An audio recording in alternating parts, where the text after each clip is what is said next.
Yo, peace.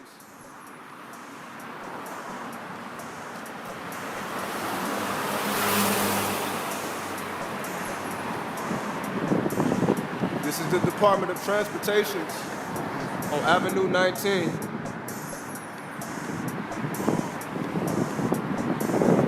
And as you see,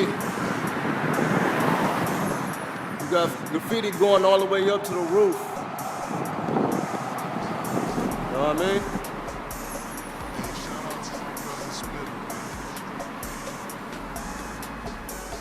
It's a big ass building and shit.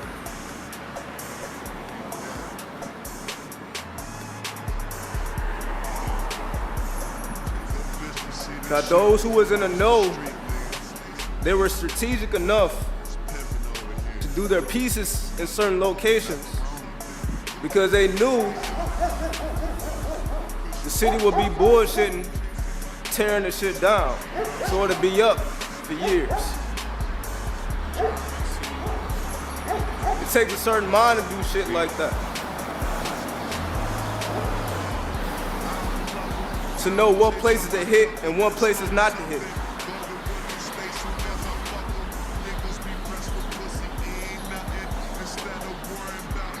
You know what I'm saying? It's all over the place. See that shit on the roof?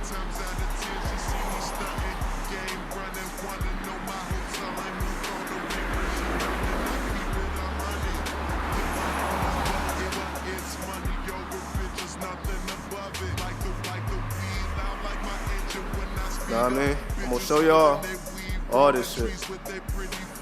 Graffiti all over the city of LA. As well as the lifestyle.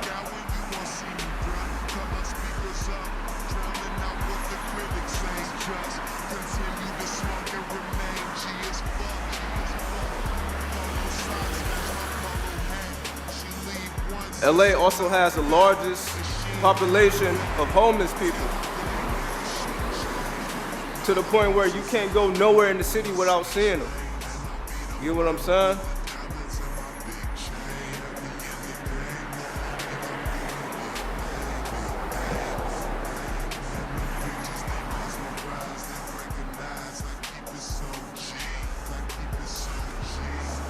I also want to emphasize the importance of knowing your city's history. Because if you don't know your city's history, then how the fuck would you really know where you are? If you don't know the past events that happened in your city, that made the city what it is, the principles and the morals that your city stands on. Because they don't veer away from that.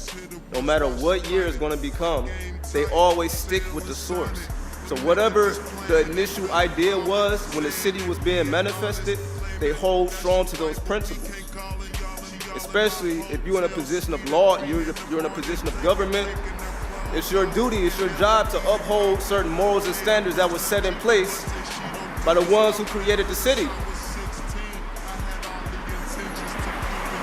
Because that's who was pumping the money into the city, so of course, they gonna get their money's worth. They not about to let people just do whatever the fuck they want. So again, it's like in my last video, this is an ancient spot. Because although you see this shit it's dead, basically. But it's still standing because it's a relic in the city.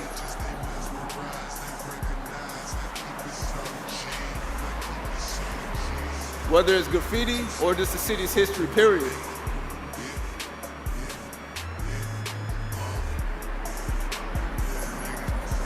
You know what I'm saying? Who knows how long this shit been here?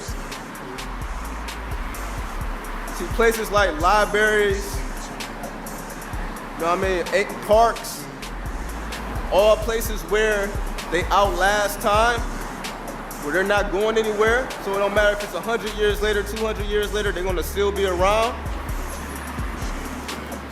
They always have, you know, the city's history, or the history of the park, the history of the library. It's gonna always be there.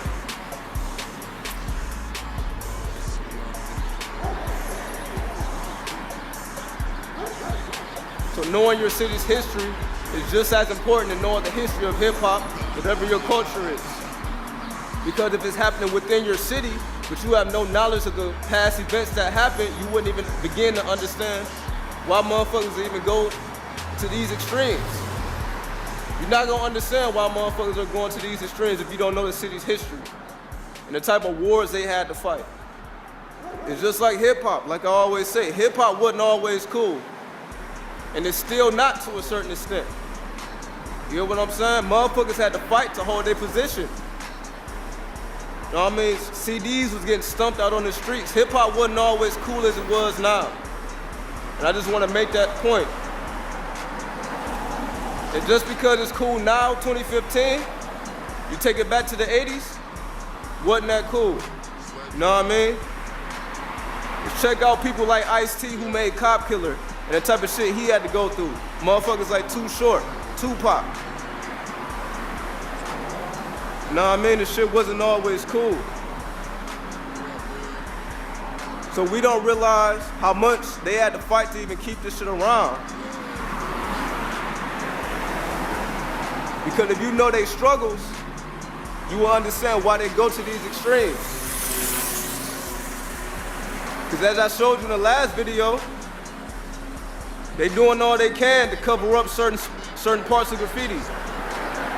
And the ones that withstand time is the ones like this. These ain't going nowhere, no time soon.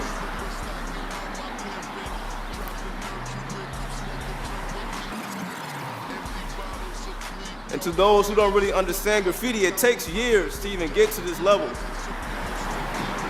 To get on a level to do shit like this, as well as overcoming your fear of heights and all that shit. Like, this shit is not an overnight thing. So motherfuckers put in years of work before they ever even did anything. They just stayed in a notebook, or they were just tagging. That's how it starts out, tagging, and you expand on your tags. And it can take years. So even though, you know, graffiti may seem dead, it may seem old, when you see shit like this, how could it be? Because look at the extremes they went to make sure that the shit was preserved. It ain't going nowhere. Hip-hop is forever. All cultures are forever.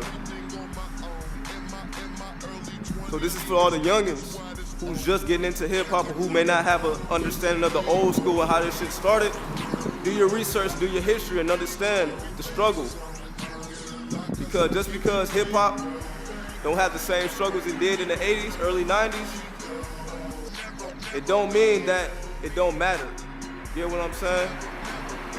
Because obviously this shit matter to motherfuckers this much.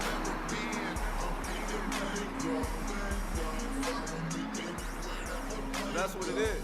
Keep it moving. Crack a window, we gon' smoke this endo. Saying that you still high from last night. You try to pass, trying to beware of the fast life. Kick it with the planes and it'll be your last flight.